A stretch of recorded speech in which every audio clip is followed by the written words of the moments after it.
us today. We will get started in just 1 minute here. And as you can see, when you come into the room, we are recording this session. We will share the recording with those who have registered for the course, but cannot join us today for whatever reason. Similarly, if you find yourself in a future session that you're unable to join, we will have these sessions recorded for sharing privately amongst the registrants. But if you do not wish to have your video on camera, then please keep your video off. Otherwise, we invite you to keep your video on also during the session so we can see everyone who is with us here. I think we are ready to get started then. So without further ado, first, just again, a very warm welcome to everyone who's here with us. And just loading my screen share right now. I think it should be in effect. Can someone confirm? Can you see my screen? Yes. Okay, great. Now my computer itself is going a little bit slow, so bear with me, but I think, okay, here we are. This more out of the way. So again, welcome and thank you for being with us today. This is the 6-week Peace Education webinar series, Neutrality in the 21st Century and Why It Remains Relevant. The course will run over 6 sessions every Monday at this time from now 5th of February until the 11th of March. And it is sponsored, co-organized by many organizations, including the International Peace Bureau, IALANA, TNI, Transform Europe, IPAN, Abfang, AEPF, and Neutrality Studies of Kyoto University. So thank you very much from all of us for joining us for this session. This information you should already have in front of you, but just in case you are ever missing the information, we also have a toolkit where you can find the link and login information, which will remain the same across all of these sessions. We just want to take a minute here as well to remind you of some basic etiquettes and protocol for using Zoom here. Firstly, that we ask you when possible to be in the Zoom room around 5 minutes before the start of the session. And we ask you, if you haven't already done so today, to put your full name in the description or in the name spot for the participation so that we can properly identify you. We ask you also to keep your microphone muted unless you have been asked to speak or contribute. We will have participatory elements throughout all of our sessions, including but not limited to question and answer, brainstorming sessions, and discussions.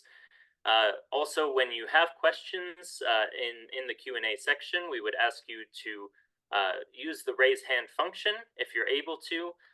Usually you can find that if you go to reactions, which should appear on the bar that's usually on the bottom of your screen. Sometimes it also appears on the top in the ... more or whatever it reads in your election, or excuse me, in your language. You should be able to find it there with the raise hand option. If you're having trouble finding it, of course, you can also post in the chat and we will be monitoring the chat box.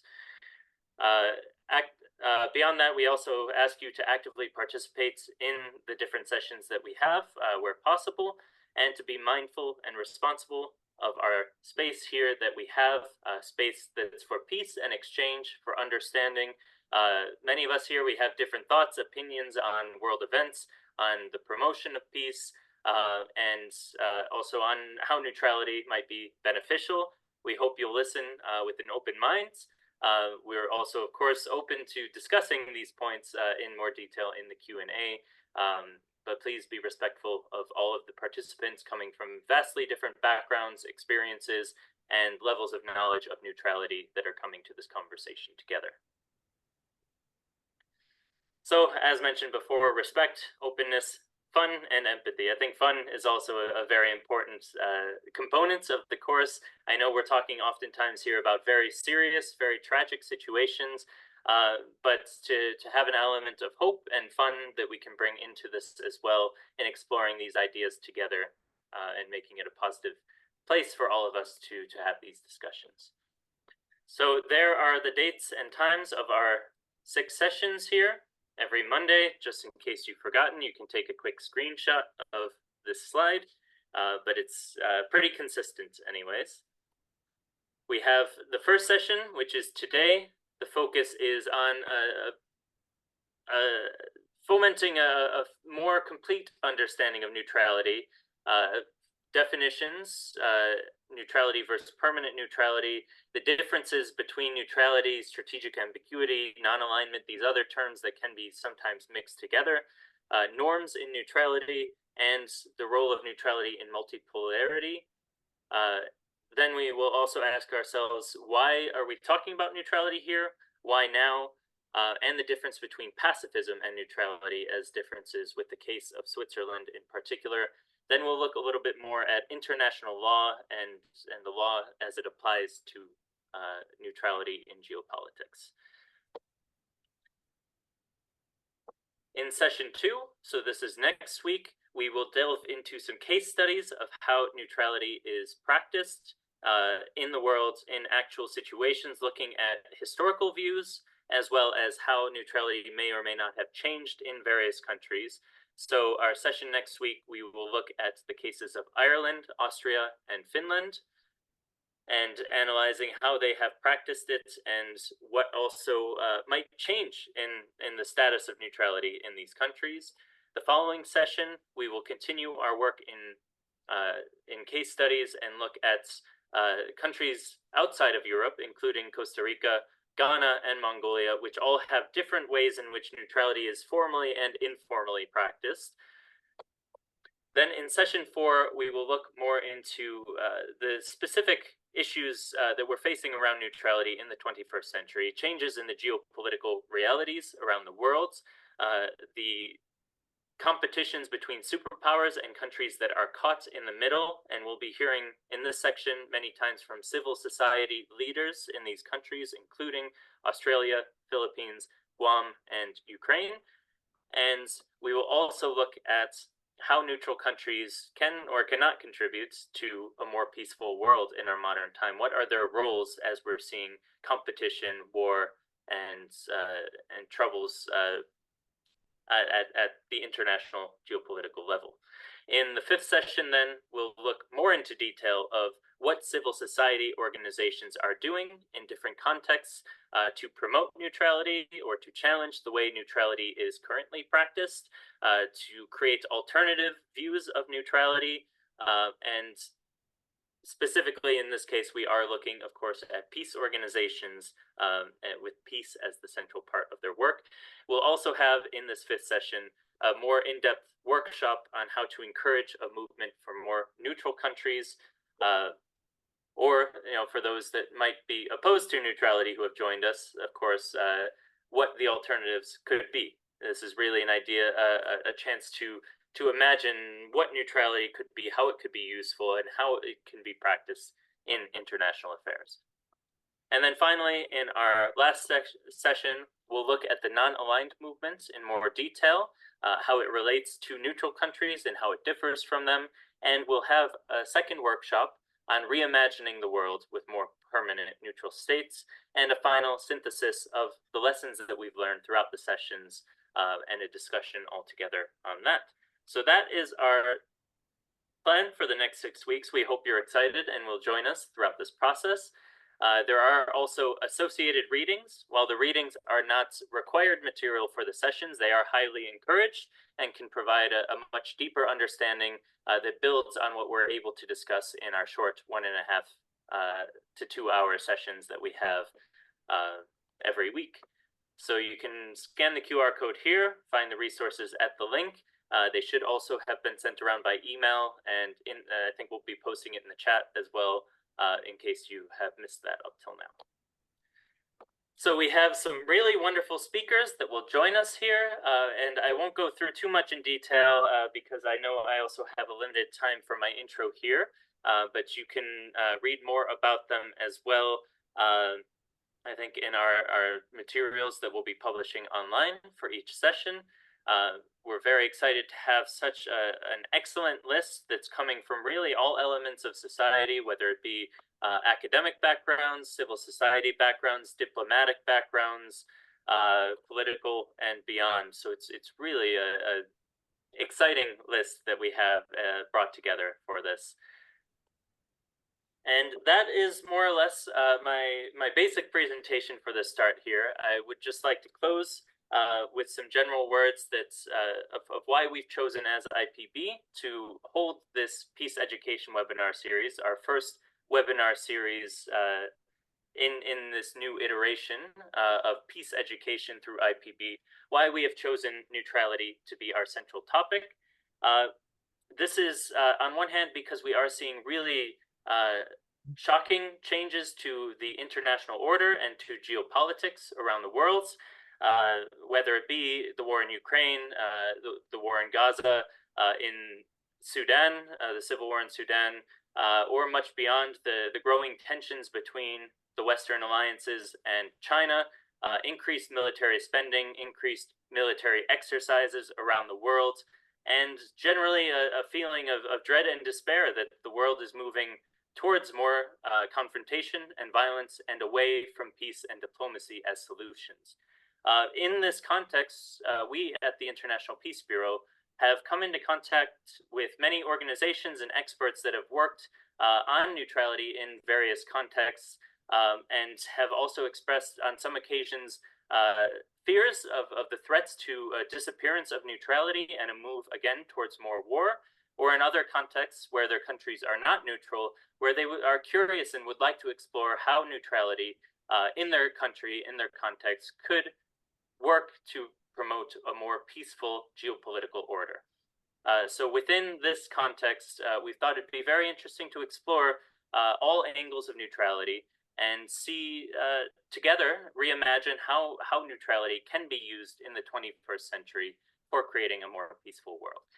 So without further ado, that's the introduction from me.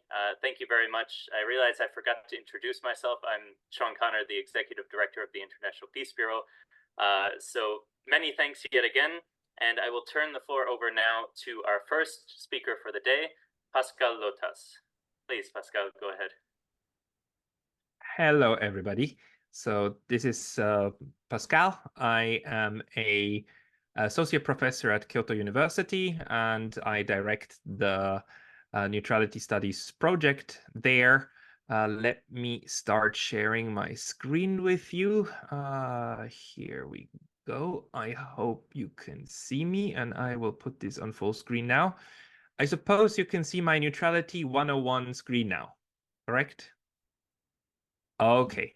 So again, thank you very much, Sean, for your introductory words. I am very, very happy to see that the International Peace Bureau actually dedicates a 6-week course to neutrality. My own, the last 7-8 years of my research all had to do with neutrality, and I'm very glad to see that we can work on together on some educational programs, and this one is of course absolutely beautiful, and thank you everybody who's joining.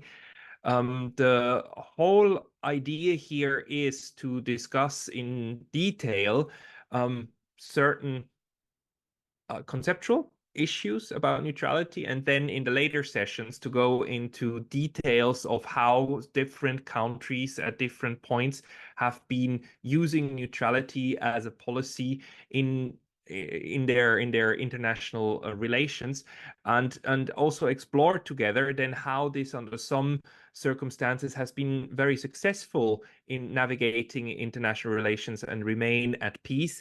And something that I would also want to talk about today is like when in other instances when it didn't work, because neutrality in a sense is like a tool in a toolbox of world affairs, and the important thing is that we know when to use the right tools. So neutrality to me is a tool that under certain circumstances works in favor of producing more peace.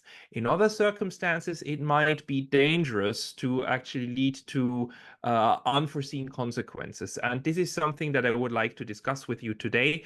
I would like to take a bird's eye perspective, because that's has been my own research over the past couple of years. Looking at it really from a broad perspective, what it means to be neutral, for not only for individual countries, but for entire systems of how the world has been working. And I think that is fascinating, because we are naturally prone to, when wars happen, to look at the countries that fight wars, because those are the guys who are engaged. And then we naturally kind of forget about those who were not inside the wars themselves, because I mean, seriously, like First World War, Second World War, who cares about the countries who didn't fight? You always want to know about what were the ones doing who were involved. And that then leads to a distorted view on how world systems work, because if you neglect what I usually call the third part, you miss an important part of the story. And that part of the story, for us who work toward peace, also has something to do with another component that can contribute to peace. So I would like to give you kind of that story, and then in the second part, Amela will take over, and she will talk more concretely about the law of neutrality as we have it today. And I will try to give you an overview of where we stand in our discussion about neutrality. So first, I would like to introduce to you what I call the logic of neutrality. In a second part will be the evolution of the neutral idea over time, over the last 2000 years. And lastly, what system we are in right now, so that you can hopefully better understand why it is that we talk about neutrality in certain ways and not in others. And I will use a little bit of like realist theory. For those of you who have taken international relations courses, you might be familiar with the guy on the left-hand side of my little slide here, Mr. Karl von Clausewitz, and like how realism looks at what states do with each other and whatnot. But on the other hand, it is very important to stress the role of norms and international law that then developed out of that. And on the right hand side of my slide, you can see the title page of a book called the Consulate of the Sea. It's like norms of how states interact with each other in maritime spaces. And that's something I also want to talk about, because one of the important misconceptions is that neutrality is a concept that applies to forces on land, but it was actually born the way we know international law today. Neutrality was actually born on the high sea, because it mattered for states who wanted to trade with each other. And the most detailed part of international law of neutrality that we still have actually pertains to how states are supposed to interact with each other on the water. Now, when I was preparing for this presentation here, I realized that I had way too much in it, because I have an entire 15-week course on the topic, and so I kicked out a lot of slides in the hope that we will have then more time for the discussion later on. But I would like to thank everybody in here for your interest. So when we talk about neutrality, this is one of these concepts, that is a very simple word, but when you ask anyone on the street, they will give you like very different understandings of what they think it means. And even if you asked, let's say, only 2 experts on neutrality in the world what neutrality is, you will get at least 3, maybe 4 different answers. Because neutrality itself is an inherently fuzzy concept. It means a lot and very little at the same time, which makes it incredibly useful and incredibly useless at simultaneously, just because of the flexibility it allows. And therefore, a lot of people get very cynical about neutrality, saying that, oh, Switzerland is neutral, but they do a lot of trade with the Nazis. I mean, what the hell? Or Ireland is neutral, but Shannon Airport is open to NATO. Or neutrality is just a fig leaf for being a coward, and things like that. I mean, it's very easy to get cynical about this term because it is so open for interpretation. But here's another one of those jokes that you see regularly floating out on social media. World War III breaks out, and Switzerland has on its to-do list nothing, and that's already done. So why would we even bother studying that? Now, the good thing is you who turned up to take this seminar, I suppose that I preached to the converted, you know that this is not true. Neutrality actually has something to has an inherently active component to it. You need to do something in order not to be sucked in to other countries' conflicts, and that's what we want to discuss here. So, without burying the lead, I would just give you my own definition of what, conceptually speaking, neutrality is. And others will disagree with this, but to me, neutrality is anywhere and everywhere a reaction to conflict in one way or another. And to my students, I usually tell them that the bigger I write something on a slide, the more important that is. And this is about as big as I can write this. So if you take anything away from this, from my discussion, I would urge you that you remember this one. Neutrality is anywhere and everywhere a reaction to conflict, and the stress is on reaction because conflict is primary to neutrality and conflict is central to neutrality, because sometimes we have these among the stereotypes of neutrality that it is a synonym for pacifism, which is definitely not the case. Pacifism is a very different idea from what neutrality is. And sometimes we also think that neutrality means to be peaceful by default, which is also not the case, because neutrality tends to go together with war. It allows for countries to remain peaceful, but it allows them to be peaceful in the face and in the in situations where others are at war with each other. And that's what I would like to discuss with you. Even permanently neutral states, which are neutral also when there's no concrete conflict, still have something to do with the conflict still has something to do with the way that they practice their neutrality. So let's look at this together for a moment, and that is what I usually call the logic of neutrality. I try to go to these most fundamental aspects of what I think it means to be neutral. And here I would just urge you, for one, to discard the idea that neutrality means to stand in the middle, because that's another one of these very, very interesting stereotypes, right? We have belligerent one, we have belligerent two. These two countries are at war with each other. Unfortunately, they are at a relationship. The relationship is an at-war relationship. And unfortunate neutral kind of stands in the middle and then is torn between them, right? From left to right. I mean, they try to pull on the neutral, and the neutral is always in the middle. You see that in a lot of depictions of neutrals, that they're squeezed in the middle. And this, I would urge you, is just not a very useful way to conceptualize neutrality. It makes much more sense and is actually historically and also etymologically more accurate to think of the neutral as the third pole in a triangle.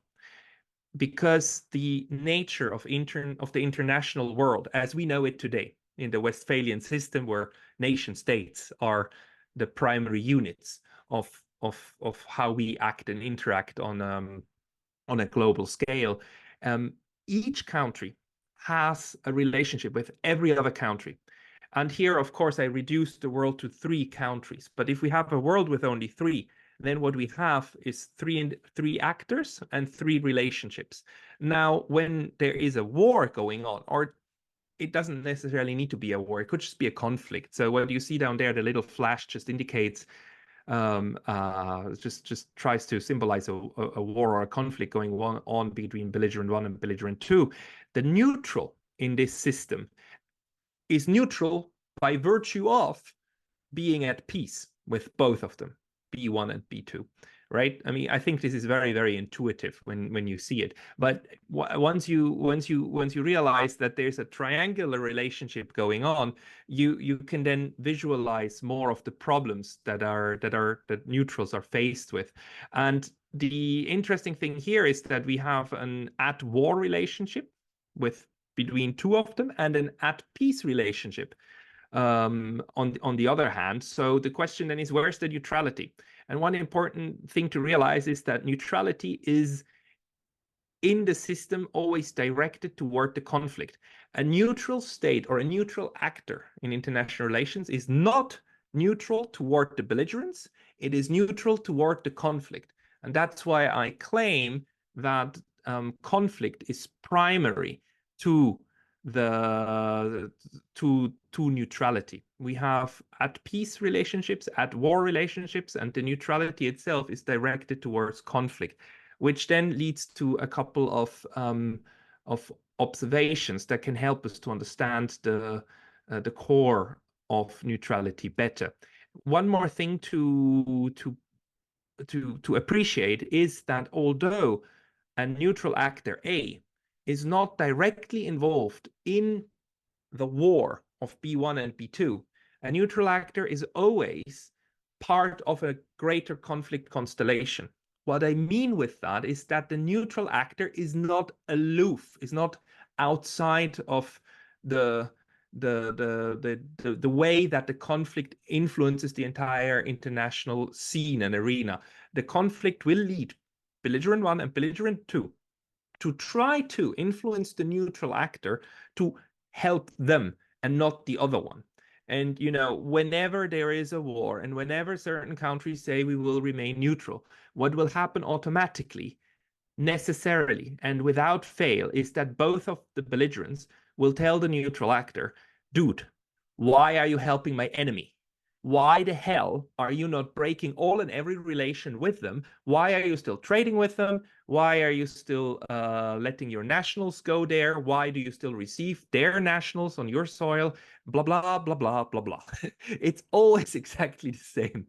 And you can see that in the current war between Russia and Ukraine. You can see it in other wars. You can see it if you study this First World War and the Second World War. Neutrals will always unfailingly be criticized by both belligerents for collaborating with their enemy too much, because the very idea of being neutral is to remain at peace with states that are at war with each other. And the ones who are at war with each other don't like that. But the trick and the whole idea of being neutral is that the neutral tries to sell the idea that it is important to remain at good terms with both of them and sell that to both of them. I mean, Switzerland in the Second World War literally had to convince the Germans that they allow Swiss trade to go through to the UK. And Switzerland was able to still trade with the UK, even though it was completely surrounded by Axis powers, because the Axis actually agreed to the idea that Switzerland needs to trade with its partner and has the right to trade, and that's something that the neutrals have been doing always and the entire time, of telling both parties that its relationship with the respective enemy is of importance and that they should let it go and let it happen. And the way that I often try to portray this is that if you think of a truly uninvolved, let's call it actor or non-actor, actually, I often use the image of the man in the moon. You see what I mean? The man in the moon, just imagine we had the man in the moon, and the man in the moon lives on the other side of the moon, looking out into the void of the universe. And the man in the moon has never heard of Russia, has never heard of Ukraine, and has certainly never heard of the war between them. I don't think that any one of you would intuitively call the man in the moon neutral. because the man in the moon doesn't know what's going on. It has no relationship whatsoever with the conflict or the conflicting parties. And therefore, the man in the moon is uninvolved. It's not neutral. Neutrality itself means that some form of knowledge of the conflict and positioning about the conflict must have happened. And the positioning is such that the neutral decides not to be part either of B1's alliance or B2's alliance and just remains on its own side. So neutrality inherently means being on your own side without choosing either of the others. Or if you want to put it into the terms of Thucydides, just excuse me, like Thucydides 2,500 years ago put it very well in the Melian dialogue, as far as back then, when he described the Melians, who literally told the Athenians, guys, we would like to be friends to all and foe to neither. And in fact, fun fact on the side, the word neutrality itself is a derivative of the word neuter, which is also the root of neither of the two, none of the two. So in Indo-European languages, neutrality literally means none of two. So being your own thing, a third part. Or if you want to put it into Twitter terms, just call it #NotMyWar. Because that's what the neutrals always and consistently have to tell both belligerents. I am not interested. I am very sorry that both of you are at war with each other, but I don't want to participate either. I don't want to side with you. I don't want to side with you. I want to do my own thing. Let me do my own thing. And I will continue trading with you. I will continue trading with you as well. And the fact that you are at war with each other is too bad. I really regret that. But that fact will not impact my decision on trying to be on good terms with both of you. And that then creates a lot of problems for the neutral. One of the problems, once the war happens, for instance, is that just logically speaking, a successful neutral state will never ever be on the winning side of history, right? You will never win a war because you will never participate in a war. So you will always be, whoever wins the war, you will, as a neutral, will never be on the winning side. And that's just one of the things that the neutrals have to suck up. And it often then hurts after war, because once one side wins, it often then tells the other one, hey, or the winning side then often, of course, persecutes the losing side. And then in a second degree, it usually tells the neutrals that, hey, guys, you were also not on the right side of history. That happens quite a lot. Okay, but let's put this aside. There's also something, what I've just described is a very basic kind of position of neutral states over time. And it especially describes occasional neutrality. But we also have something that you probably more often think about when you think of neutral countries, which is permanent neutrality, right? Not just neutrals that choose to be neutral toward a certain conflict, but that promise to be neutral towards all possible conflicts over time. And what this form of neutrality then changes is that we don't necessarily need a concrete conflict to be happening. What permanent neutral countries like Switzerland, Austria, and Ireland that we have at the moment promise is that toward any potential future conflict, they say that they will remain neutral. So that's what I try to indicate here, that B1 and B2 might not actually at the moment be in a war with each other. They might be at peace, but the potential that they might become belligerents, that they might fall into a war with each other, that is then what the neutrals promise that they will maintain neutrality toward in the future. And in this sense, permanent neutrals are different from occasional neutrals that according to the circumstances and according to the conflict, decide to remain neutral or not.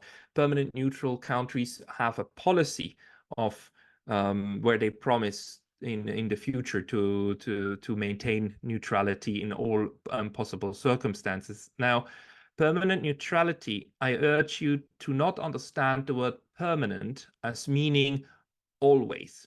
Permanent in this sense simply means lasting, because the law of neutrality, the way it developed, and the neutrality norms that we have today are actually norms for occasional neutrals, for states who choose sometimes to be neutral, but in other times they are not. Permanent neutrals are kind of special in the sense that until 200 years ago, they used not to exist. Switzerland was the first country in the world in 1815 at the Congress of Vienna that literally promised that toward all future conflicts it would remain neutral, and that its neutrality extends or goes beyond just the current conflict between some other states. And that then developed over the next 100 years. And funnily enough, today, when we think of neutrals, we think of permanent neutrals. But the law of neutrality, the way that also Amela will talk about it later, actually pertains to occasional neutrals, to any state in the world that at any point in time, whenever there's a conflict in others, might decide not to join it. Which is why, in international law, international law wasn't made for small permanent neutral countries. International law of neutrality is made for the big ones. It's made for the Americas and the United Kingdoms and the Russias and the Frances of this world that might join certain conflicts, but not others. And that's also why I urge you to not think of neutrality as inherently peaceful. It's a concept that allows for peace to be the case, but it doesn't necessarily mean the same thing. One more thing about permanent neutrality, just to complete the picture. Of course, if we reduce the world to only 3 countries, you have a triangle. But in fact, we have today nearly 200 countries in the world, right?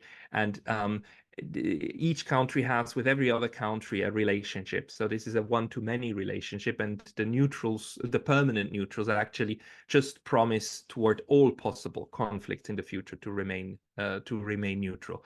So I try to show this in this graph that neutrals actually there's a lot of potential conflicts among other states that they then promise to remain neutral toward. It's more of a technicality. It's just to say that the world is not as simple as a triangle, naturally, of course. But permanent neutral states need to be constantly mindful of all possible ways that its partners might end up in conflicts with each other, which makes the situation quite complicated for everyone. Now, occasional neutrality, which used to be the norm back before, let's say, the First World War, that was the most natural kind of neutrality. That one also then means that the way that neutrality works, either in international law or just logically for international relations, leads to certain implications. One, for instance, that without a conflict, there really is no neutrality. If we had world peace, and if it was out of the question that any country would ever go to war with another one again, it wouldn't make sense to talk about neutrality because there would be nothing to be neutral toward, which is why I say that conflict is actually primary and is actually important for neutrality. The nature of conflict actually defines the nature of what neutrality has to be if it wants to be taken serious. Where's this? The nature of conflict or war determines the nature of neutrality or the lack thereof. And the example here I have is the current conflict/war between Russia, Ukraine, and NATO.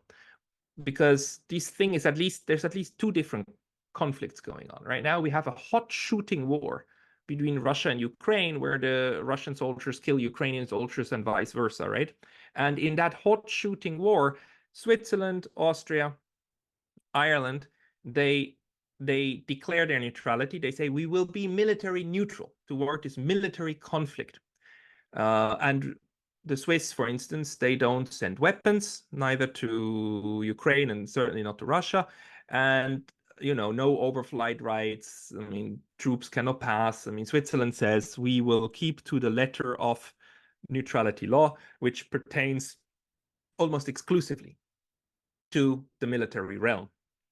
Now, that's fine and good, but at the same time, we also have a larger structural conflict, a Cold War, a new Cold War, or whatever you want to call it, between Russia and all of the NATO countries. First and foremost, the United States. And the United States decides to fight these structural conflicts, and European states as well, by putting sanctions on Russia, right? And then Russia puts counter sanctions there. So we have an economic conflict. We have a conflict which is being carried out in the economic realm. Now, in that structural conflict, Switzerland has clearly taken sides. It has decided to apply sanctions and to close its airspace to the Russians and so on and so forth, and just put economic pressure on Russia in order to engage with this conflict. And therefore, Russia actually then says to them, they don't view the Swiss as neutral anymore because they picked sides in that larger conflict. Now the Swiss keep saying like, oh yeah, but we maintain neutrality, military neutrality, and military neutrality is very different from ideological neutrality, and and that's fine and good. That's probably all true. But to the Russians, it doesn't matter. For the Russians, this conflict with the Americans and NATO in general is an integral part of what the entire conflict in Ukraine is about. And if you pick economic sides, then the Russians will view you as part of the belligerents, even though that's not what the legal definition of a belligerent is. But in international relations, perception is kind of everything.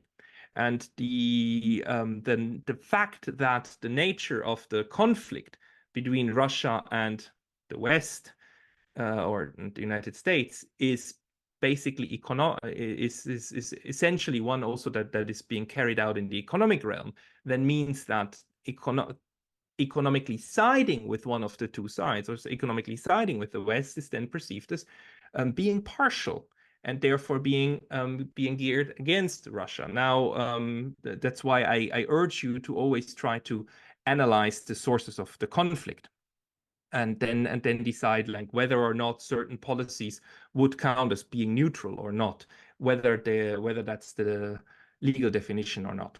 If we take the dictum of Karl von Clausewitz, then to bring it back to our main topic, if Karl von Clausewitz famously said that war is the continuation of politics by other means.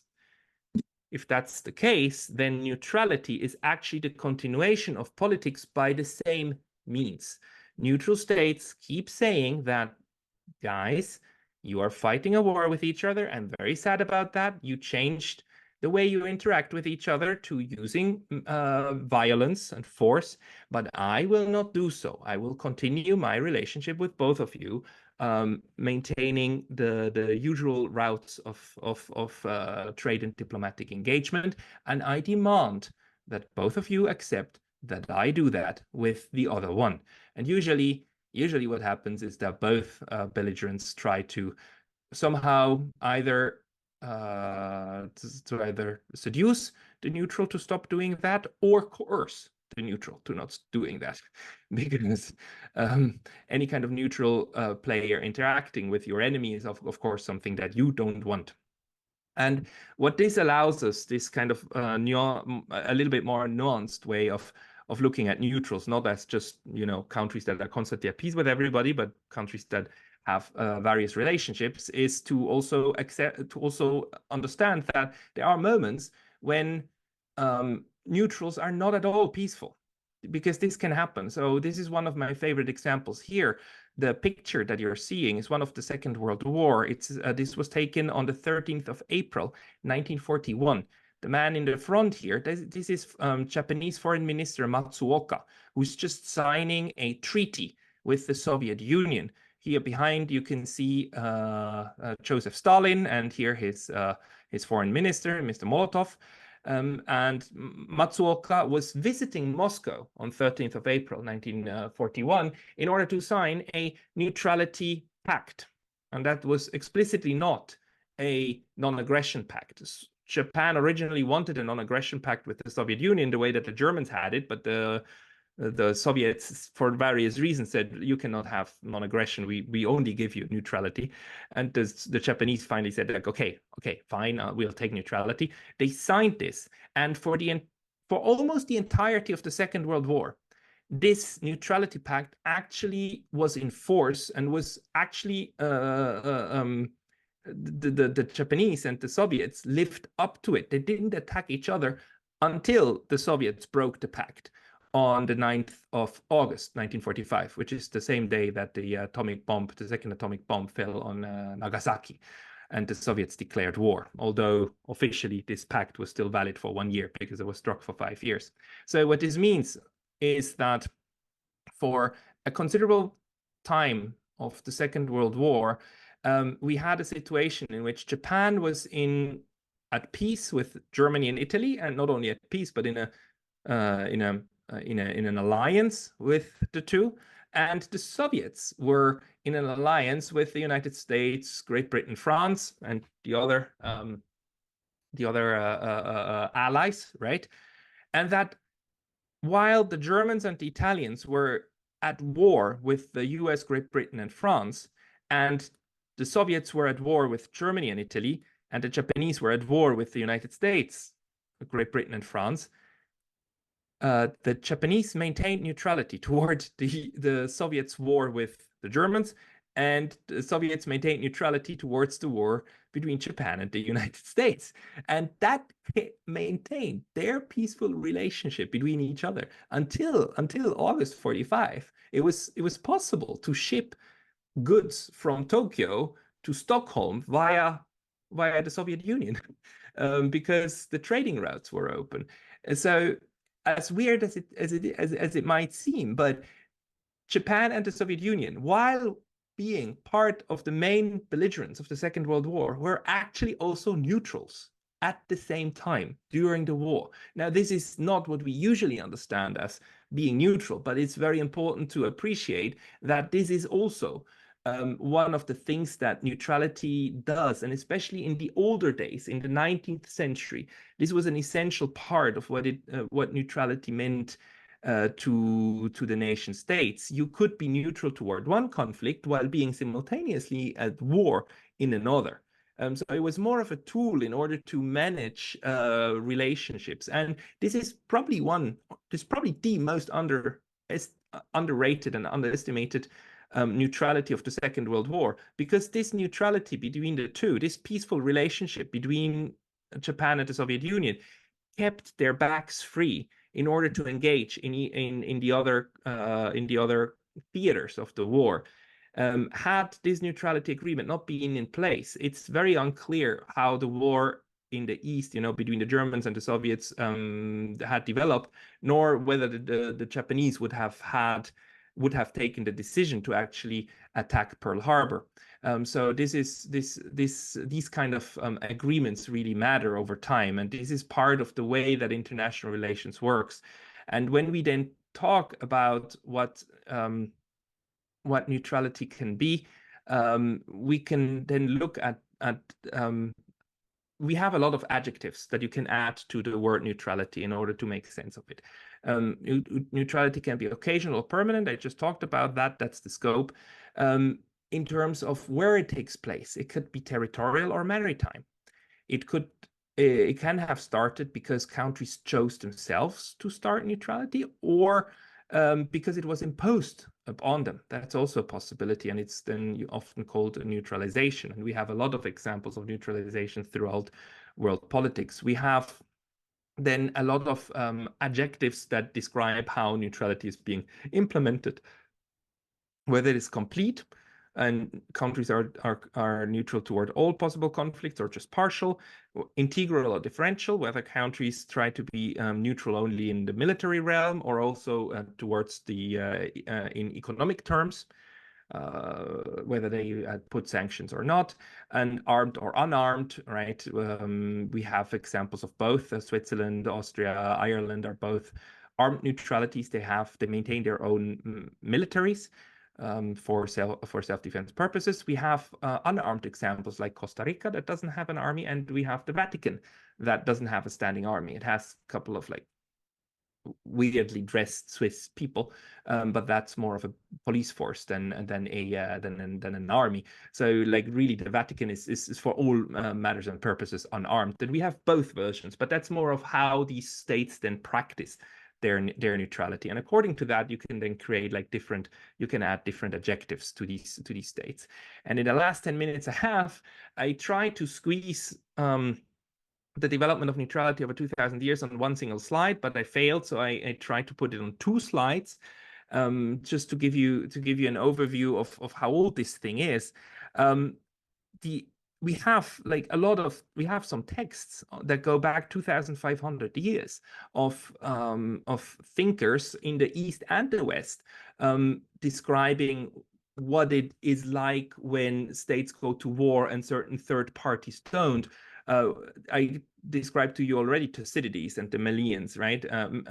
Which is like such a fundamental text to modern international relations. And we in Europe, we tend to be highly Eurocentric. So everything we trace it back to the Greeks, and once we're done with Greece, we're happy, and then we know we're in good company. But actually, there's a lot of other civilizations that also had to contend with exactly the same problem, that states go to war with each other and then third parties also exist. And what are those? And one of the interesting one is this guy Kautilya, which is an Indian philosopher, which 2,300 years ago wrote a text called the Arthashastra. And in the Arthashastra, he already described what a prince that does not want to be involved in the wars of others should do, or under which circumstances it makes sense to withdraw from a certain war when others still fight each other. And it's very interesting topologies. It just shows that the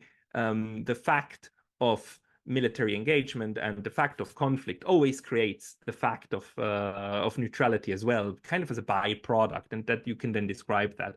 And 2,500 years ago, we find certain texts that describe this, but they end about there, and it's basically strategizing about war and about warfare. And then come, especially in Europe, if I focus on that, or like the roots of current Europe and international law, we have like 1,000 years that were not very conducive to neutrality, because they were dominated by the international relations of monotheistic religions. What I mean with that is that the way that we divide the world today into nation states, about 200 that are ultimately sovereign. That was not the case 2,000 years ago. What we had was religions that govern large groups of people and give them laws, and they then interact with each other. And these one of the things that these monotheistic religions did is that they create very strong ethical basis for the argument that there sometimes is absolute evil, the devil, whoever, or my enemy, absolute evil. And whenever there's absolute evil, I need to go to war with evil. I need to fight it, because not fighting evil is equivalent to doing evil myself. And that is especially in the Christian tradition, the JWT, the just war theory that was developed by people like St. Augustine and so on, and that even today, just war theory is still a thing if you studied international relations.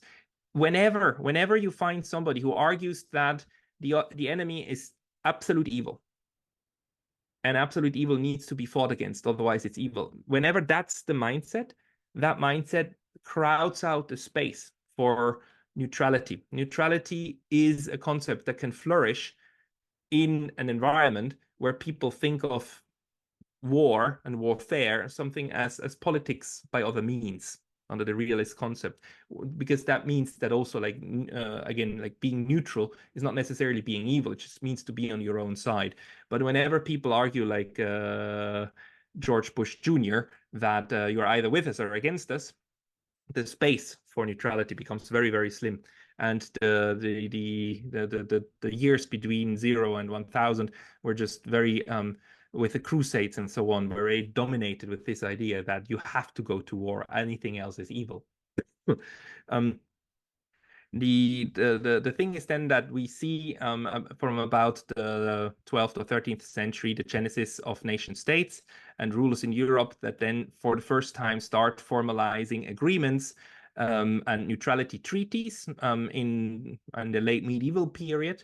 For the first time, kings start saying like, you and I, King of France, King of England, we strike an agreement, and we will not go to war with any other power against each other. Like, so I will not join the war of others, and that is basically the start of the development of modern neutrality law, which then in the 13th, 14th century was strongly enhanced by the gradual emergence of norms that actually were born on the high sea, which is what I meant before, that the Mediterranean was a place with a lot of states and little city-states that had this simple problem that sometimes certain states went to war with each other while other states still wanted to trade.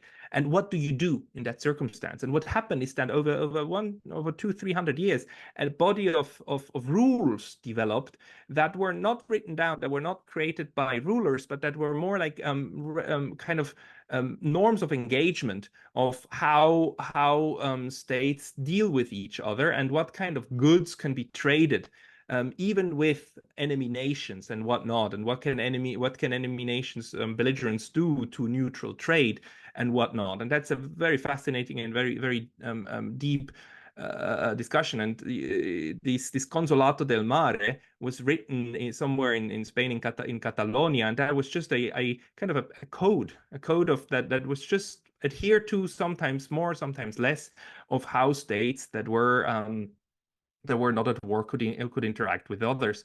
And that then led forward to like a time when the Westphalian system was then thoroughly became a thing, and first land-based norms of neutrality were discussed by scholars and also put into treaties and international law texts. Hugo Grotius started writing about what international law says, what neutrals and what belligerents can trade with each other. You know, the law of war, the idea that war itself has certain rules, was started to be developed back at the time.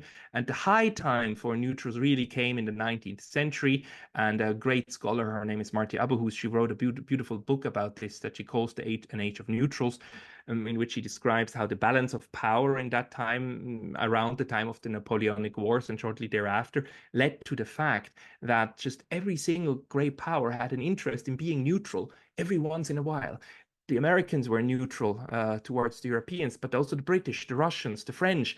They all, depending on what the war was, they chose to be neutral. So the law of neutrality that we have today was made by and for great powers, not for small permanent neutrals, but by large powerful states, because everybody once in a while was neutral and had an interest to have rights to trade. And the high time really of this development of neutrality was 1899 and 1907, the Hague Conventions, in which these states created a huge conference in Europe, and like South American states, Brazil and so on, took part in this conference, the Japanese, and they hammered out the rules in a multilateral treaty of what can we trade, what can we not trade, what kind of things can the neutrals do, what are they supposed to not do, and what must the belligerents do, and what must they not do in terms of trade with the neutrals. And that was really the high time, the pinnacle of neutrality law. Now, all of this kind of came to a very sad halt and stop with the beginning of the First World War, and then the interwar period and the Second World War, which really led to a collapse of the former balance of power system, and which led to a huge rethinking of what international relations should be. Most importantly, the idea that war itself needs to be outlawed. That's what people took away from the First and then certainly from the Second World War. War is now illegal. And right now we live in a world where the Charter of the United Nations forbids war. War is not something that states are allowed to do. Whenever we find war, one of the states has been breaching international law, and therefore war itself is outlawed. And if war is outlawed, you might guess where I'm going here with this, is that neutrality itself, in principle, is also outlawed, because in principle, we should be living in a world where war doesn't take place anymore. So ever since 1914, the law of neutrality has been almost on a standstill. Not quite. There are a couple of exceptions, but compared to the 19th century, the war of neutrality has basically not developed anymore. But interestingly, the bipolarity that then came in the Cold War really led to a new phenomenon, which is the emergence of the non-aligned movement.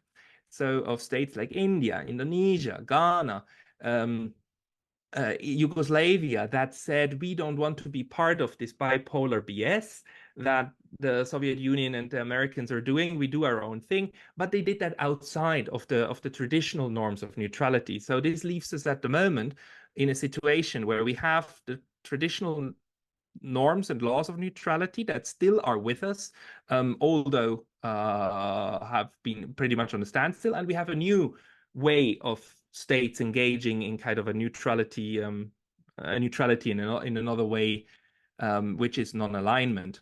So I've run out of time, so I will make this very quick. We still have a law of neutrality that is, however, has not been substantially developed for 100 years. Since we have outlawed war, we in principle have also outlawed neutrality, and we have parallel neutralist strain called non-alignment that is unformalized and little normatized. So we don't have definitions of what non-alignment means. Non-alignment still, until today, is an open field. There's no laws and there's no treaties about it. But one thing didn't change, which is that the fact of war still creates the fact of neutrality. Because although in principle we outlawed war, we still have war. I mean, we can see war and we can smell it, right? Whatever they tell us. And, you know, the Ukraine, Russia, whatever Russia calls this thing, like a special military operation, any one of us understands that this is a war. We understand that what is going on in Gaza is a war, and probably worse, probably a genocide, right? But it's warfare, and we've had warfare over the last 70 years. So although the UN system outlaws it, we still have war. And then other states then still have an incentive to not be sucked into this, or a good part of the world has an incentive not to be sucked into this. And classic neutrality, as we know it, is currently moving out of Europe. We've lost Finland, we've lost Sweden, that are joining NATO, but this is something, and we might even lose Austria, Finland, and Ireland. I don't know, but the thing is, this is something that happens. Like, new systems then eradicate some older neutrals and they create new neutrals, because at the moment we see how neutralist sentiments are being created in the global south, and how India is, for instance, again, like emerging as a very strong neutralist force. So if the system ahead of us is a multipolar one, I claim, then we should rather expect more neutral states and neutralist sentiments than less. And we should study how to deploy neutrality wisely, because neutrality doesn't eradicate war, but it can help us to tame it and to compartmentalize it and to make sure that it doesn't spread. And I think of war as a cancer, and neutrality is not necessarily a way to heal the cancer, but it is a way to make it stay local without breaking out like in the First World War, and then you have a cascade of stuff that happens, and then at the end of the day everybody's at war with everybody else. Neutrality can help to keep war small. And with that, I would like to thank you. If you want to follow me, I have a homepage, neutralitystudies.com, and I have a YouTube channel also called Neutrality Studies. I'll be happy to see you again there. Thank you very much. Thank you so much, Pascal, for that incredibly detailed history and present use of neutrality. A lot of interesting arguments there. I know even I learned really quite a lot from this. So very much a huge thank you. I see we already have maybe one or two questions that are in the chat here. We have one more speaker before we go to the Q&A, but we won't forget about those questions. So we'll keep those in mind. And if you have other questions coming up, we do encourage you. You can either write them in the chat, or when we start the Q&A, of course, raise your hand and we'll give you the floor also. Before then, however, we have our second speaker for today, which is Amela Skiljan, who will provide a bit more of the legal law perspective of neutrality. So Amela, without further ado, I will turn the floor over to you. Thank you very much, Sean. I'm just trying to find here the right PowerPoint, and I think you now see it on full screen if I didn't make any mistakes. Please nod. Okay, perfect. Yeah, so I have the task to talk about the law of neutrality, and you will hear a lot me saying, as Pascal already said. And if I don't say it, you will think it. Yeah, it's wonderfully complementing each other, these presentations, although I have to say we didn't really speak a lot about it. But yeah, I'll let you judge then what it is. So as I said, I'm going to talk about the law of neutrality. And what is it? It's a body of international law, as is international human rights law, as is international criminal law, or international humanitarian law, with which it has a special relationship because both are very much connected to an armed conflict. That's how we call it in law. We don't use the term war anymore, and Pascal just said why. Because in principle, it's outlawed. That's why we always talk about either an international or non-international armed conflict. So Pascal already said how old these norms are and when they were codified. So these norms are of customary nature. Codified in 1907, but they existed a long time before that. What does it mean, their customary nature? Well, it means that they are binding on all states, regardless of their accession to the treaties, to the Hague Conventions, although they exist as treaty law separately. But I will only focus in this presentation on customary norms. So it's not a choice of states whether they are neutral once an international armed conflict breaks out. If they are not a belligerent, meaning a conflict to that party, they are, as a matter of law, neutral. Not as permanently neutral, as already Pascal said. I'm only talking about conflict-related neutral. Pascal, I think, used another term, but this is not a legal term. I just use it here to differentiate it from permanent neutrality, and I just call it conflict-related neutrals. And I have to say, I took it from the Danish military manual because, yeah, I found it quite fitting. As I said, it applies as soon as an international armed conflict breaks out. And there was a big challenge to the law of neutrality and its applicability, as we heard already by Pascal. So it's the prohibition on the use of force enshrined in the UN Charter combined with the establishment of the common security system. So in theory, once we have outlawed war by the prohibition on the use of force, even if states resorted to the use of force unlawfully, then we would have a common security system that would adequately respond to that situation and restore peace as soon as possible. And with the combination of these two, there is really no room for the law of neutrality to apply. However, we have witnessed that states have resorted to the use of force. We are witnessing it even now at many places in the world. And on top of that, the common security system has failed or has proven to be inefficient in a lot of cases. And that's how states have kept the law of neutrality alive with state practice. And nowadays, the UN itself accepts permanently neutral states as members.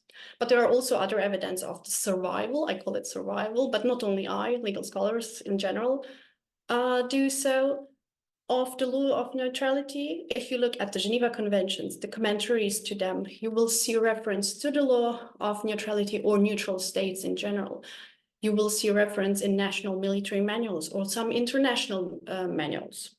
You will also see it in international and national case law. And here I would just like to give you 3 examples very briefly.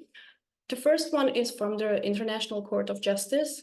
In its advisory opinion from 1996, nuclear weapons advisory opinion, it stated that the principle of neutrality is applicable to all international conflicts.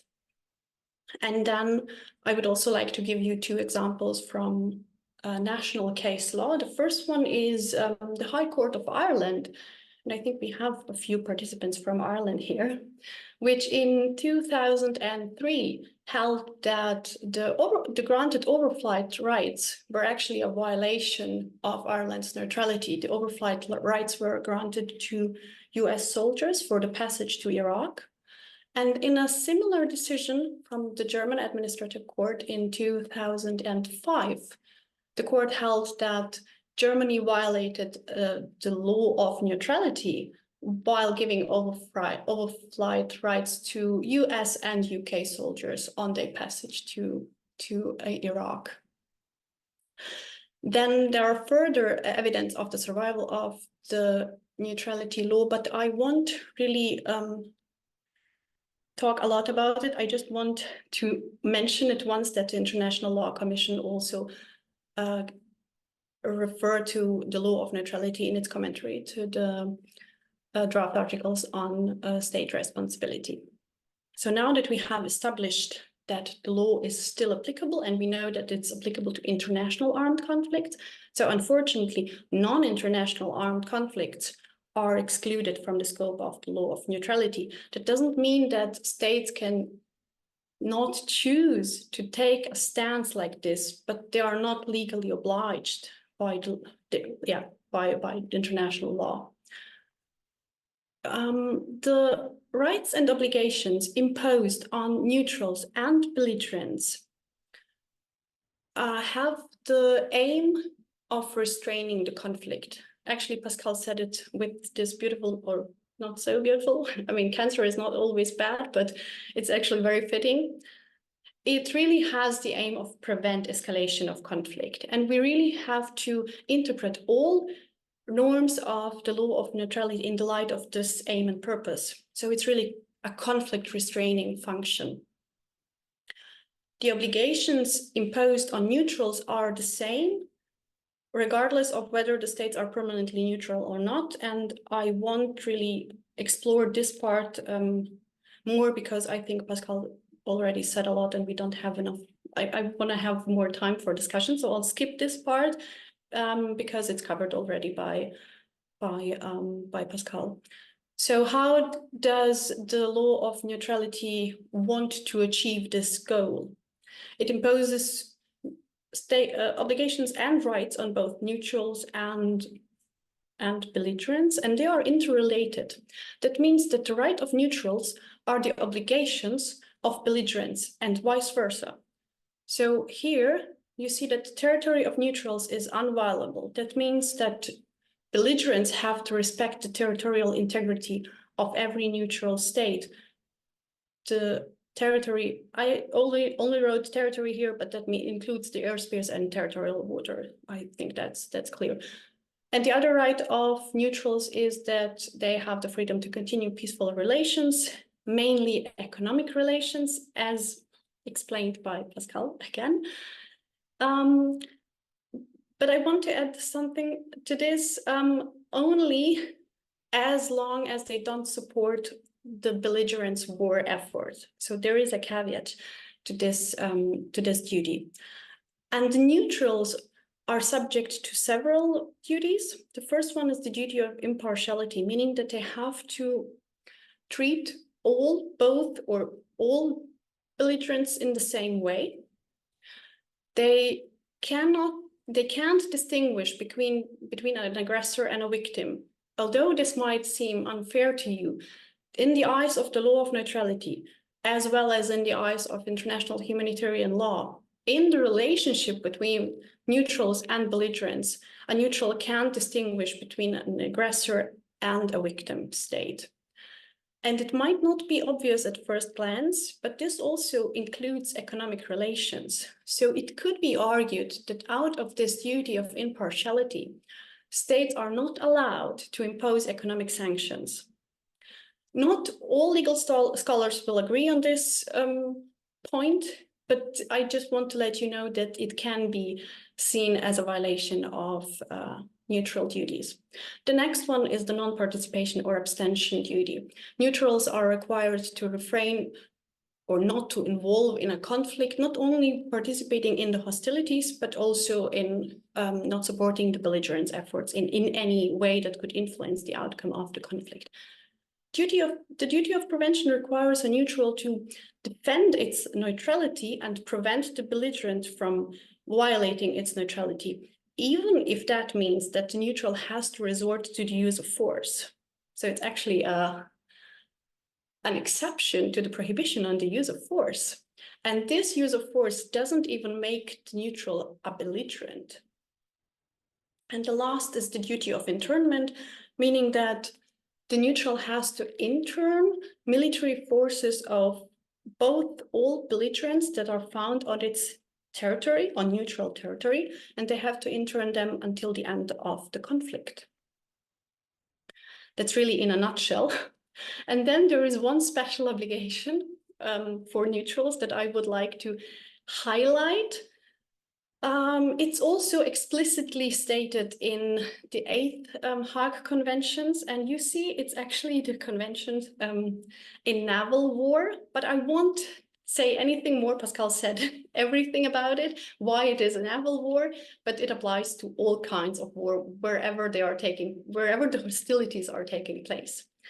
So neutrals are prohibited from supplying in any manner, directly or indirectly, to a belligerent warships, ammunition, or war material of any kind, whatever. And one may be a bit confused by the following article, that is Article 7, which says that neutrals are not bound to stop the export or prohibit the export if it is private. It doesn't really say private, as I believe there was no private arms industry as we know it today in 1907. And most importantly, there was no arms export control system as we know it today. Having such a licensing system where the exporting state has to authorize an arms export, this action makes it attributable to the state, the export itself. And then it falls in the scope, within the scope of Article 6. So this is how state practice over time has modified this rule. That's one of the few, Pascal. I will agree on that. There are other norms which really need to be modified as well, but this one has modified, and I would say in the light of the purpose in a correct way. There is even a wider scope. If states are exporting satellites or even technology for military purposes, that would fall under this provision as well. So if neutrals do not comply with the just mentioned, or one of the just mentioned duties, they are violating the law of neutrality. Not all violations of neutral duties or violations per se make a neutral or non-neutral anymore a belligerent. However, grave and systematic violations can lead to the loss of a neutral status and the protection that the law of neutrality grants to them. Also, the aggrieved belligerent can first ask the neutral to terminate the violation, giving a specific time for it. If the violation is not terminated, the aggrieved belligerent can impose countermeasures, which have to remain under the threshold of the use of force. And then there is the very, very tricky exception on which not all legal scholars agree. If belligerent forces enter neutral territory and the neutral is unable or unwilling, either of both, to terminate that violation, meaning to expel them or to intern them, whatever the choice then may be, the aggrieved belligerent may use force if that violation is serious enough and if it represents an immediate threat to its security. It may use force against the military forces of the opposing belligerent on neutral territory. It's complicated, and as I said, it's not really supported by all legal scholars, but I wanted you to know just I think it is part of a bigger overview you need to have. And it is supported by some very important international manuals, the Sanremo Military Manual and the HPCR Manual, which are, the first one was adopted in 1995, and the second one was published in 2009 by an international group, by an expert of international group. As always, there are some exceptions to the duties and obligations under the law of neutrality. And the first one is really a no-brainer. There is consensus among legal scholars. As soon as the Security Council resolution is adopted, that Security Council or the measures contained in that Security Council resolution are binding on member states, and then they can modify the duties for neutrals to the extent defined in that resolution, only for that particular case. So this is how the UN Charter actually modifies the law of neutrality with a UN Security Council resolution. But as I said, only for a limited time and only for a limited case. Collective self-defense. This is something what Pascal said, that the law of neutrality is made for bigger states and that they can choose whether they want to be involved in a conflict or not. And this is true to at least to a certain extent. If a neutral decides to join a conflict, joining the hostilities on the side of the victim, because otherwise it would be illegal. It would be, well, you can't legally take part in a conflict on the side of an aggressor. It's a crime itself. They can do so. They terminate their neutral status and become a co-belligerent. This is an option that the law of neutrality gives to neutrals. However, there was a different discussion started with the war in Ukraine, actually, whether means short of war, meaning not joining the hostilities, are covered by the right of collective self-defense. I have to say that this has never happened in state practice before. So states have never tried to justify their arms supplies, their financial aid, or whatever aid that was, except humanitarian aid. The law of neutrality accepts humanitarian aid, even if it's only to one belligerent. But any other kind of aid, by reference to the right of collective self-defense. This is actually not even the case in the Ukrainian war, because no state has referred to it, and there was no measures reported to the UN Security Council by now. But what are the problems with this constellation? Well, first, it seems that the scope of the collective self-defense doesn't only cover the use of force as an exception, but it's even widened. And the other problem is that the neutral would be liberating itself from its neutral duties by reference to collective self-defense. So there would be a competing position between the neutral duties or the rights that are expected from the belligerent and the collective self-defense. And while the neutral would think, oh, I have liberated myself from my neutral duties, the belligerent would still expect the fulfillment of its rights. On the other hand, if the neutral can modify its duties under the law of neutrality, can the belligerent do the same? As you see, there are this is only a few questions which are posed by this constellation. If we dig deeper into it, we will find more. But it certainly leads to a stage of legal uncertainty where there would be no rule to govern the situation at all. And we do not want that, because then it would be only the law of the strongest and not the law as we want it to be. The second one is similar, which also was in the discussions around and about the Ukrainian conflict, whether such aid would be covered under the individual right of self-defense of the victim state. But this concept also has a few problems and questions attached to it. So it first blurs the line between jus in bello, so the law applicable in an armed conflict, and jus ad bellum, so everything what is before war, or even we could call it peace law, but we don't use that term, or at least not now in international law. And secondly, it would expose the not neutral anymore to an escalation risk. And this is exactly what the law of neutrality wants to prevent. Because there is a political, not a legal risk, that the belligerent will respond with the use of force, although then unlawful. And then the non-neutral anymore would become a belligerent. And this can't be really changed, although the first use of force would then be unlawful. And then there was just one thing I want to highlight as a justification, which was presented attached to the Ukrainian war discussion. There were some legal scholars arguing that the Western states who were providing aid to Ukraine took a stance of non-belligerency and claimed that this is a customary norm, a legal status in international law.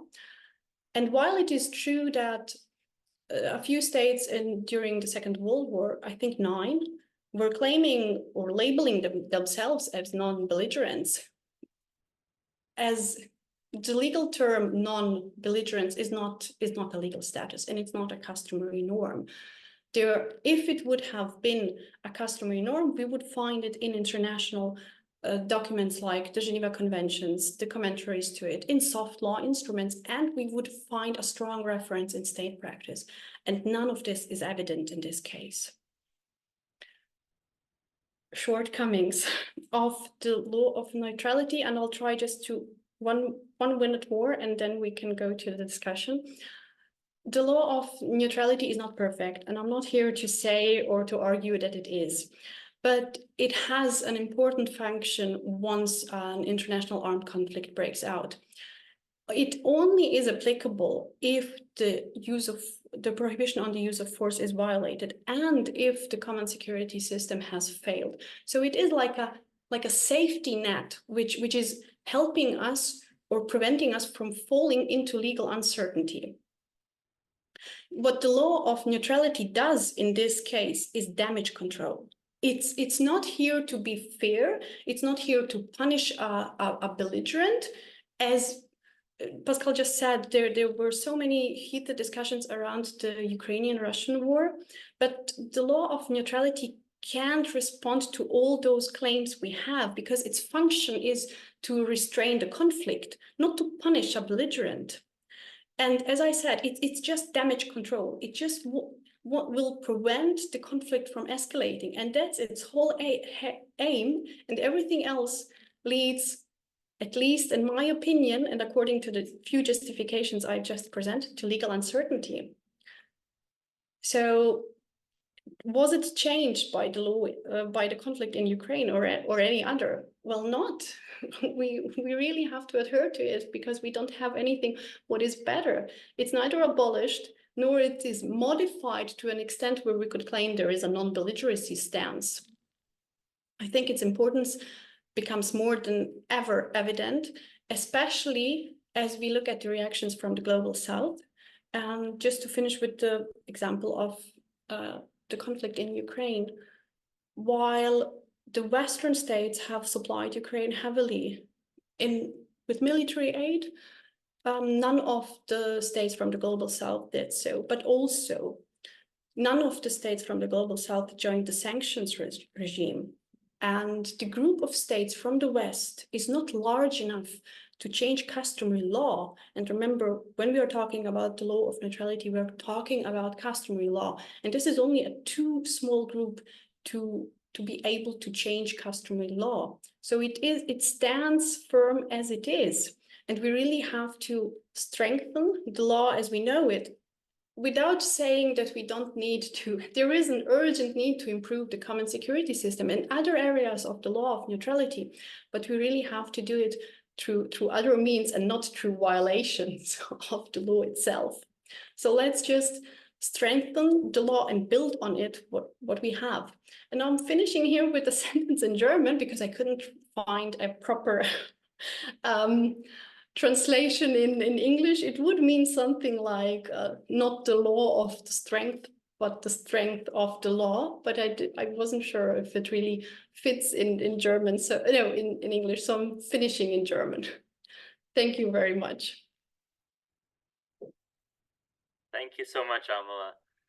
Really an amazing presentation, even for those of us who are not experts on international law, which I include myself. I found it very interesting and very informative. I learned a lot from it. Maybe one comment to add in to both presentations. You know, we are talking a lot about the war in Ukraine. Of course, it's on everyone's minds, and I think really a key example that we see in this moment.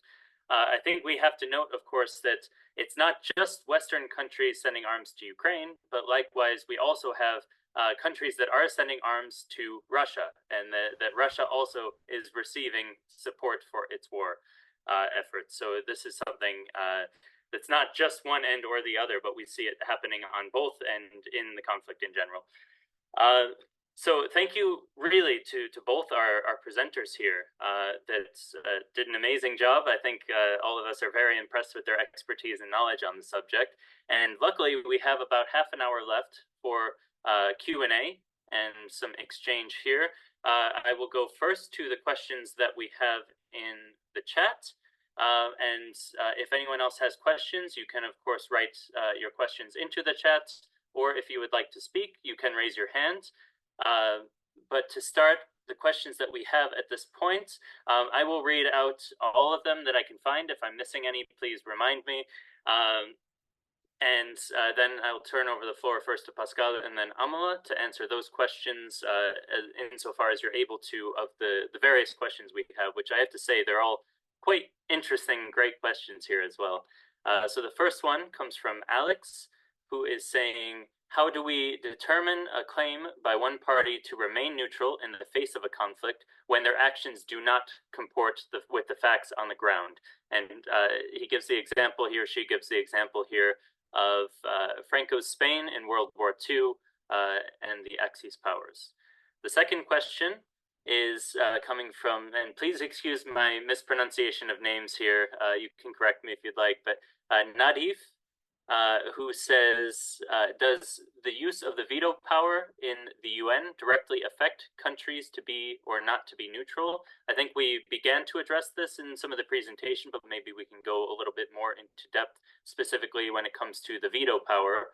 The third question from Rosary asks, having worked for an unarmed civilian peacekeeping organization in the past, it makes me wonder how neutral unarmed civilian peacekeeping really is. If you have any comments on unarmed civilian peacekeeping and neutrality. And then we also have Pascal's presentation made me reflect on the position. This is more of a comment, but if you'd like to add to it. Pascal's presentation made me reflect on the position of my country in terms of the territorial disputes in the West Philippine Sea, and also in the overall regional security, particularly in the relation to US and China. I think I may have missed one question here. Okay, that's all I'm seeing for this round. So let's go with that. And then I think we might have some more that are coming in after that for a second round. So Pascal, please go ahead. Thank you very much for the excellent questions. How do we determine the claim by one party to remain neutral? With the example of Franco Spain in World War II, you know, this is very interesting because Franco Spain was neutral and remained neutral. It didn't actually join the war, although it was a fascist regime, and it was certainly more friendly to the to Germany and Italy, but it didn't actually intervene in their on their behalf. It didn't join the war. So I think neutrality on the one hand then is a matter of fact. It's like, are you being perceived as neutral by the others, yes or no? So that is one of the primary issues that neutrals need to think about. Once one of the belligerents views a neutral as non-neutral, that's the source of all troubles when you might get attacked or get like into serious problems. On the other hand, the neutrals will always be attacked to not be neutral enough for one toward one side and to be too friendly to the other one. So Franco's Spain is really interesting because the fact that it remained outside of the war then allowed it to do the same thing as the other neutrals like Sweden or Switzerland. It was a diplomatic service provider of last resort. It did actually do good offices and so on for others, and it didn't intervene. It didn't become a co-belligerent. So I would argue that, you know, matter of fact and the perception of belligerence matters most. There's no clear cut. There's definitely no clear cut. Never try to find a clear cut, and never try to find the perfect neutral. They don't exist. You will always find one side that then claims that somebody was not neutral enough. Or that the neutrality of you will support my enemy more, therefore, blah. And maybe one more thing. Neutrality policies are never, ever outcome neutral. They will always benefit one side more than the other. That's also part and parcel of the deal. Usually, the weaker side of a conflict has to win more of certain states remaining outside of the fighting. And that's something the other side will always say, claim, hey, dude, your neutrality is helping the enemy more than it's helping me, therefore you're not neutral. And that's a confusion of level, right? Neutrality policy is not necessarily outcome neutral. That's maybe that's important. Does the use of a veto power affect neutrality? So the only, under the current system we have, the only body, the only international body that is allowed to actually use force legally is the Security Council. Therefore, like, the veto power actually does also impact the way that neutrals then are supposed to interact with others, and Amelia talked about that. The way that Switzerland squares the circle is by saying that if the Security Council mandates it, it's not war. It's a policing effort. And therefore, even Switzerland will contribute and will allow overflight and will supply weapons if the Security Council mandates it, because it's policing. It's not war. Different level. Although that's of course I mean, you're playing the system here, but that's the way that they try to make it work in the current international system. How does neutral unarmed peacekeeping fit in? Peacekeepers themselves have a huge issue. Peacekeeping was only added to the United Nations list of what they do in the late 50s, early 60s. It was not originally foreseen. It's a new term, and peacekeepers and also other organizations that, like the Red Cross or Médecins Sans Frontières, they all struggle with the same problem, that they need to be neutral to a certain degree, but they don't want to, because, you know, they don't want to be abused as tools of one of the belligerent sides in order to, like, help civilian populations that they then bomb. So there's a huge discussion there, and definitely peacekeepers and NGOs are also, like, often caught in a neutral space that needs to be, like, looked at systematically, which unfortunately also in this series we don't have time for, but that really that's really worth looking at, because they are faced with exactly the same problems as nation states, but they're in an even weaker position.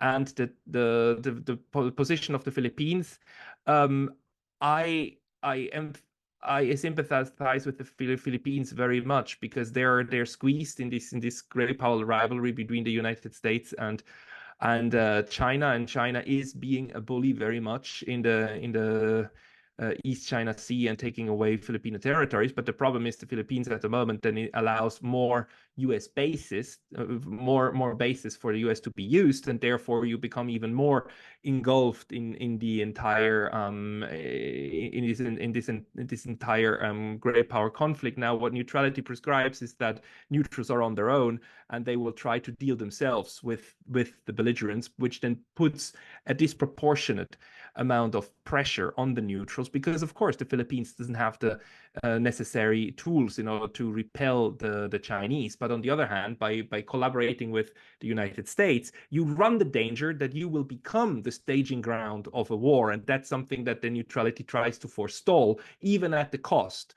of being partially taken advantage of by one of the belligerents, in this case by China. More we would have to talk about in a private discussion. Amela? Yeah, thank you. Just shortly, I'll start with the first question. and with Spain during the Second World War. If I'm not mistaken, Spain was one of the 9 states that claimed or labeled themselves to be non-belligerent, meaning that they believed that they had the right to support one conflict party or parties that are on one side. As I said, this is not a legal status anymore, or was actually never. However, not all violations of the neutral duties are punished by countermeasures by belligerents. So there are a lot of instances during the past and in state practice where belligerents just do not respond to violations of the law of neutrality. It doesn't mean that they exist and that they occur. It's just that either the belligerent is too busy with the ongoing international armed conflict, or they don't have the financial and economic and even military means to respond to it adequately. But that doesn't change the fact that violations occur. What was the second? Oh yeah, the veto. It has a strong impact because this is how UN Security Council resolution will not be adopted. And this is actually then triggering the applicability of the law of neutrality. So if the Security Council is able to reach a decision to adopt a binding resolution, the law of neutrality applies only to the extent that is allowed in that resolution. So it's really an enormous weight attached to a veto there. As I said, if such a Security Council resolution is not there, then the law of neutrality applies as I just presented it. So the power is huge. And as for the peacekeeping missions, well, the law of neutrality actually applies to states. So the neutrality required by NGOs or peacekeeping missions is a different concept, and it's not defined in the law of neutrality as I was just presenting it. So I think Pascal just already answered it. And the comment to Philippines was already only addressing Pascal, so I'm just leaving that. Thank you both so much for those excellent answers. We have a lot more questions here, and sadly just about 15 minutes left. We'll try to get through as much as we can here, and then maybe just with 1 or 2 minutes at the end, provide some brief closing remarks and what to look forward to in the next session. But I will read through to the best I'm able to the variety of questions that we have here, all of which are quite great. And first, maybe this time give it to Amela and then Pascal, just to mix it up a little bit. So first we have from Barbara, can you deepen a little the difference between pacifism, neutrality, and non-alignment, and elaborate a little on the reasons for states to become neutral or to be neutral? Are they economic reasons? Are there other reasons as well? What are the primary drivers? And then the next question we have, or rather a comment coming from Austria, is Degi saying in Austria, their mind searching in Ukraine has been discussed but taken down because of neutrality. Could you clarify that a little, Degi, please? What you mean by that question there, so that we can analyze that a bit more. Next, we have from Katerina, isn't a forthcoming new notion of neutrality on the way in praxis when countries like Costa Rica, for example, demilitarize? Next is a comment from YT. And this is a reminder, if it's all right with you, to write your names in as full so that we can make sure we're registering you in case you'd like to receive a certificate at the end of the course. Of course, if you're not concerned about the certificate, not such a big deal, but just to help us out if you don't mind. But YT says that my biggest concern is non-belligerents claim that they are neutral when they are not. That is why world leaders have taken a very sharp stance in World War III provocative stance.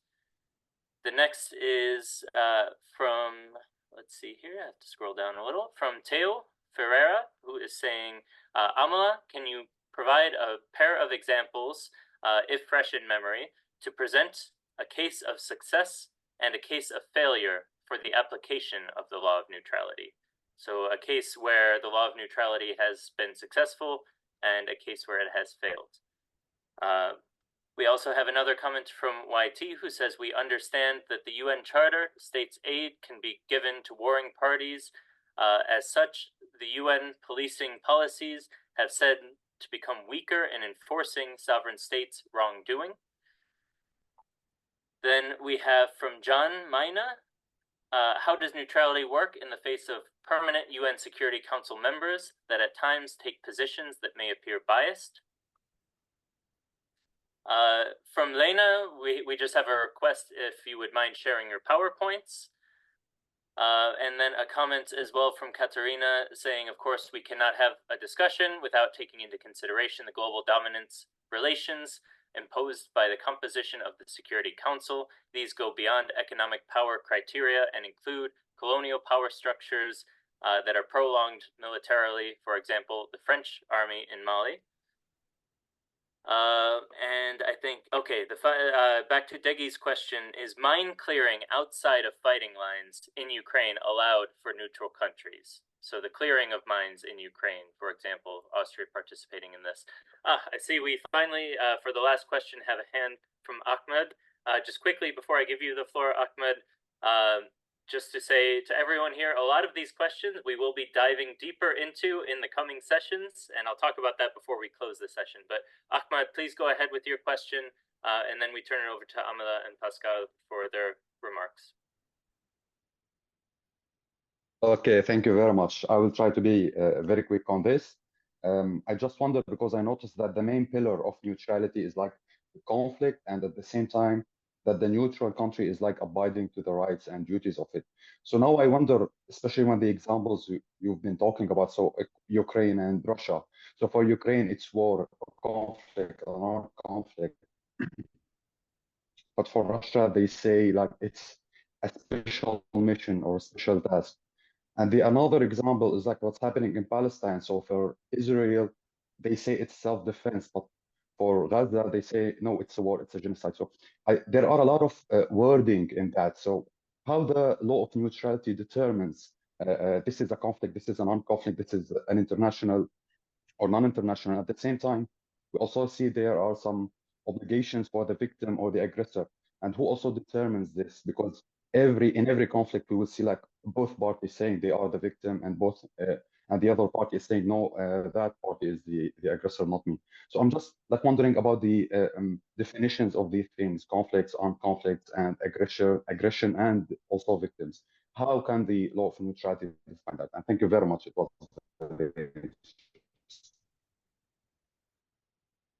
Wow, okay. I'll start with the last one, and I hope that at least I can answer then a few ones, and then Sean, you will probably need to remind me of others. Yeah, well, it's very tricky, but first of all, it's not the law of neutrality that defines international or non-international armed conflicts. It's international humanitarian law, and it is not Russia to define a conflict, and whether Russia calls it a special military operation or whatever else, it is an international armed conflict. So it is not to the states to define what kind of conflict it is. There are parameters in international humanitarian law defining both armed conflicts, and it is not to the states involved in them to label them as such, though it might seem a bit confusing once they don't want to admit that it's an international armed conflict, or, well, war. We always call it war, but as I said, in law, this term doesn't exist anymore, at least, yeah, in theory. So, yeah, the Ukraine-Russia war is a classic example of an international armed conflict. The war in Gaza is much, much more complicated, and you really have legal scholars arguing on that. One would say it's an international armed conflict and other not. But then even the right of self-defense of Israel is questioned by some, because they would then claim, if I recall it correctly, that Israel would be in that scenario an occupying power, and that Palestinians would then try, or Hamas would try to liberate them, and such use of force would then not trigger the right of individual self-defense. But this is only one fraction of legal scholars, and then there are others who are saying that the conflict started by the attacks of Hamas and that Israel has the right of self-defense. But what is most important, and either international or non-international armed conflict, be it in Gaza, be it in Ukraine, be it in Mali, be it everywhere, there are rules to be adhered to them in ongoing armed conflict, and that are the rules of international humanitarian law. And they define how the use of force can be conducted in a legal manner. And this actually doesn't, or let's go back to the example of self-defense of Israel. Israel has the right to defend itself, but that self-defense has to be proportionate. The use of force has to be proportionate. So it has to distinguish between belligerents and civilians, or not belligerents, sorry, combatants, enemy combatants and civilians, every use of force, and to make the casualties of civilian lives as minimal as possible. They can't, or not only they, in every conflict, every use of force has to be directed at military objects. The loss of civilian lives has to be kept at a minimum. Weapons that cause superfluous injury or unnecessary suffering, even to combatants, are prohibited. The weapons used have to distinguish between civilians and combatants. So there are a lot of rules that apply in any constellation of an armed conflict, and it doesn't matter. They apply to both the victim and the aggressor, the one defending itself and the one being. And this is the core, that there are rules to be adhered to by whatever constellation of the armed conflict is. And I hope that I just, at least in part, Ahmed, answered your question, because this is really the core of international humanitarian law. I just remembered the question from Theo now. Sorry, everyone else, but this was only directly a question to me. It's hard to say when it was successful, but there are examples of few states adhering to their neutral duties. And of course, Switzerland would be the one to name first, but we can also say that in the international armed conflict when Russia attacked Georgia in 2008, all other states remained neutral. Or going back to the Second World War, where there were non-neutral services given by Spain, for example, but also the US. The US joined officially quite late in the conflict, though it was supplying weapons to UK against the Nazi regime. But then what happened? It was caught in the war, in the war. Or later in 2003, the Iraq-Kuwait war. US and Iraq, and Kuwait was actually providing or allowing the US to use its military bases and to launch attacks from their territory on Kuwait. And Iraq, though that is then unlawfully, attacked Kuwait in response to that violation. So the conflict actually still escalated. So yeah, this is just a few examples because I know we don't have a lot of time. Sean, you do have to remind me of other questions. Sorry, everyone. Yeah. So I think it's we have so many in the chat here. I have to say, and we are running low on time. So maybe the best option here is if people do not have their questions answered live, if you can send us an email, we will forward the answers to the speakers, and either at the beginning of next session be able to address these, or if not, maybe in written form reply to some of the other questions. But I think given the time, I'd give the floor over to Pascal to answer maybe a couple of the questions that stuck out to him before we have a brief closing here. Sorry, we're just running low on the time. just very briefly, let me also comment on this issue of neutrality then inside a conflict. It's quite important to understand that, you know, what we call today international humanitarian law is the law in war. We just renamed it, but it is essentially what applies during armed conflict, and we renamed it to armed conflict. And armed conflict is a matter of fact. Are bullets flying from one military to another, from like people in green to other people in green? If yes, then armed conflict takes place. And once that's the case, then the law applies. And it's similar for neutrality law. The law applies once the fact is there. And then you're supposed to follow this stuff. This is separate from the question. It's separate from the question of if somebody attacked another one, because the whole point of war is that both parties in a war will claim to be attacked. It's the entire joke of international relations is that both sides say we were attacked. So who is the victim right now? Ukraine that was attacked by Russia, or the Donbas republics, which were for 8 years attacked by the Ukrainian nationalists, and Russia just comes and helps them? It's like, you know, both sides claim this, right? So international humanitarian law squares the circle by saying, like, once the bullets fly, we don't care. The law applies, and the rest is then another issue for historians to then work backwards in the future.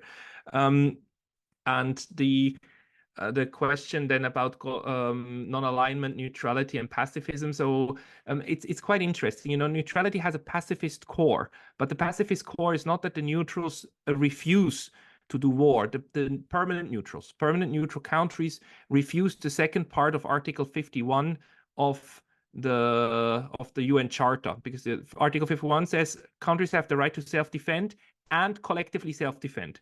Permanent neutral countries say, like, we will only defend ourselves, but we will not help others to defend themselves.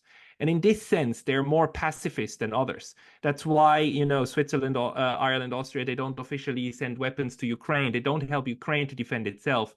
And in this sense, they are a bit pacifist, but they're not pacifist in the sense that they reject and refuse to defend themselves. They just say, we will do it on our own. Maybe we'll ask others to help us, but we will not help them. And thereby, again, like what Amelia said, you try to contain warfare. And non-alignment is just a different breed. Non-alignment literally only pertains to not creating alliances with one of the big blocks of the Cold War. And that one is not codified under international law. It's just a political movement, but just not in the bad sense, but in the sense that it's a very pragmatic approach toward how to deal with international relations. I'd be happy to discuss this further in the future, but we're running out of time. Thank you very much. Thank you so much, Pascal, Amela, for your incredible presentations. Apologies that we ran low on the time here. Again, we have our email address in the chat, or you can respond to the emails that we sent you with the links. If you have further questions, thoughts, please communicate them with us. We'll try to answer either in writing or maybe at the beginning of our next session. Just quickly before we close here, two things to mention. One is I forgot in my introduction to mention the certificates that we offer with this program. So those who are interested in receiving a certificate for participation in this webinar series, that's why we ask you to have your full name in the Zoom, so we are aware that you're in the calls. It is, of course, possible in a 6-week stretch that you're unable to attend a session for one reason or another. If so, please let us know in advance, and we'll make sure that we can get you a recording for that session. When possible, we ask you, especially in the final 2 sessions, to be present, as there is a more interactive component where we'll have more discussions in breakout sessions in the Zoom room, where we'll be able to discuss and imagine these things in more detail. So that's just a little bit about the certificates. And if you have any further questions about the certificates, please let us know. And then just a brief preparation for next week. We have session 2, neutrality in practice, and we will be looking again at 3 case studies, Ireland, Austria, and Finland. We'll also have a brief review of what we had discussed in this first section.